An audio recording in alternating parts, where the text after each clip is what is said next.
സുന്നത്തിലേക്കും മുസ്ലിങ്ങളെ കൊണ്ടുപോവുക എന്ന ദൗത്യം, ആ ദൗത്യമാണ് അവർ നിർവഹിച്ചത്. ആ ദൗത്യം തന്നെയാണ് നമുക്ക് നിർവഹിക്കുവാനുള്ളത്. നമ്മൾ കൂടുതൽ ഭീകരമായ പ്രതിസന്ധികളിലേക്കാണ് പോകുന്നത്.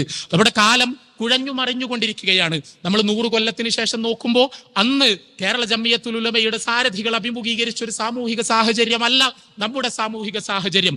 ആധുനിക വിദ്യാഭ്യാസത്തിന്റെ കതകുകൾ തുറക്കാൻ കേരളത്തിലെ മുസ്ലിങ്ങൾ മടിച്ചിരുന്ന ഒരു ഭൂതകാലത്തിൽ അവരെ സ്കൂളിലേക്കും കോളേജിലേക്കും കൊണ്ടുപോകാനാണ് അന്നത്തെ ജംഇയ്യത്തുൽ ഉലമയുടെ സാരഥികൾക്ക് കഠിനാധ്വാനം ചെയ്യേണ്ടി വന്നതെങ്കിൽ ഇന്ന് ആധുനികതയെ പരിണയിച്ച് അവസാനം സ്വന്തം ശരീരത്തിൽ നിന്ന് മതത്തിന്റെ അവസാനത്തെ അടയാളവും കുളിച്ച് വൃത്തിയായി വന്ന് മതത്തിന്റെ യാതൊരു ലാഞ്ചനയുമില്ലാത്ത ജീവിതം നയിക്കലാണ് നവോത്ഥാനം എന്ന കാഴ്ചപ്പാടിലേക്ക് മുസ്ലിം സമുദായത്തിൽ നിന്ന് തന്നെ വലിയ ഒരു ശതമാനം യുവതലമുറയെ, പുതിയ തലമുറയെ കൊണ്ടുപോകാനുള്ള ശ്രമങ്ങൾ നടന്നുകൊണ്ടിരിക്കുന്ന ഒരു കാലഘട്ടത്തിലാണ്